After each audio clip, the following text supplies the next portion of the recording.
But human freedom dies hard. Uprisings and strikes in East Germany in 1953 and in Poland in 1956 are put down with local police, augmented by Russian soldiers.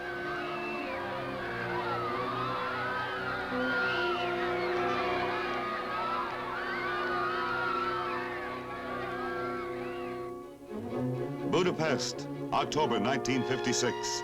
These demonstrators are not anti-communists. In fact, many of them, Hungarian students, are communists who feel that they have the right to determine how Hungarian communism is to be administered.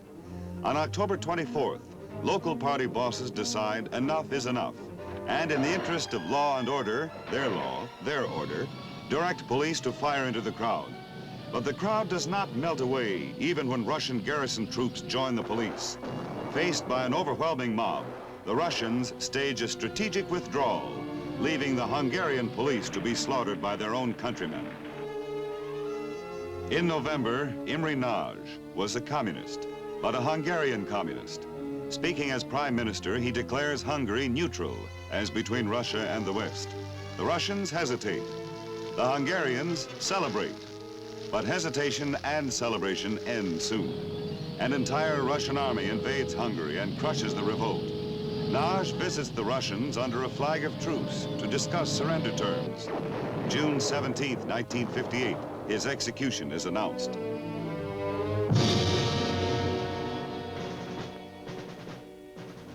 For many Cubans, the years before 1959 were hard. As in many other countries, the Cuban peasants rarely owned the land they worked so hard to till. For the urban masses, life in city slums was also depressing. Filth and disease flourished, yet most of these poor Cubans, the proletarian mob, suffered their lot almost as if they were unaware that there was another way to live.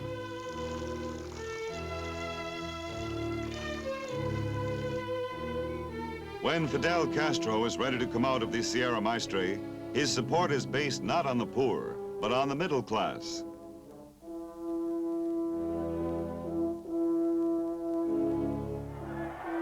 Ironically, it is the knowledgeable who form the advance army of the revolution. But when the Pied Piper seeks to broaden the support for bread and peace, the poor are there to listen. Many believe, few doubt. The revolution is a success. Castro's brother, Raul, is a self-proclaimed communist. His close associate, Che Guevara, had participated in the unsuccessful revolution in Guatemala. But in the enthusiasm of the revolution, few Cubans, even in the middle class, believe that Fidel Castro will ever turn communist. At first, he promises free elections. He acknowledges many of the traditional rights of citizens and the established institutions of government. But the elections never take place, and the government quickly becomes an instrument of coercion. The takeover is a success.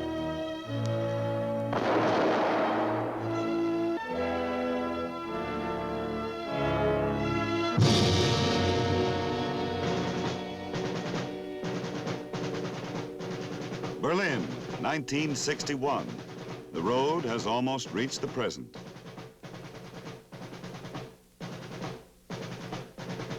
Why have the Russians built this wall? Why are all Berliners denied the right guaranteed them under the international agreement to pass freely from zone to zone within Berlin? The communist explanation is simplicity itself. According to them, West Berlin is a base for intrigue, an imperious assault on East Berlin and East Germany, where a man has a chance to enjoy the finer things in life. But Bernd Ludens was going the other way, east to west, and so was every other casualty at the wall. The free passage of people between East and West Berlin was the only critical gap in the Iron Curtain.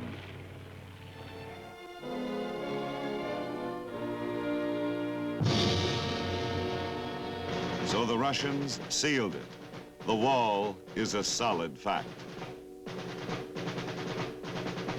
And the wall remains. It stands in Berlin today. It stands and will stand wherever the road of world communism leads.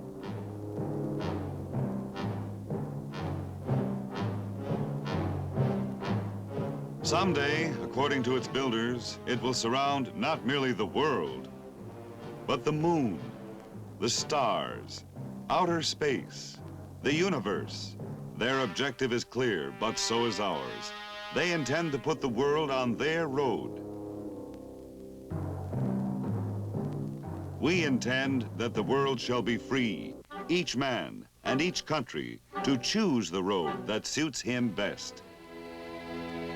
To achieve our objective, we need above all to understand each new threat must be met, force with force, as in Korea, threatened military action with military aid, as in Greece and Turkey, exploitation of economic weakness with economic aid and cooperation.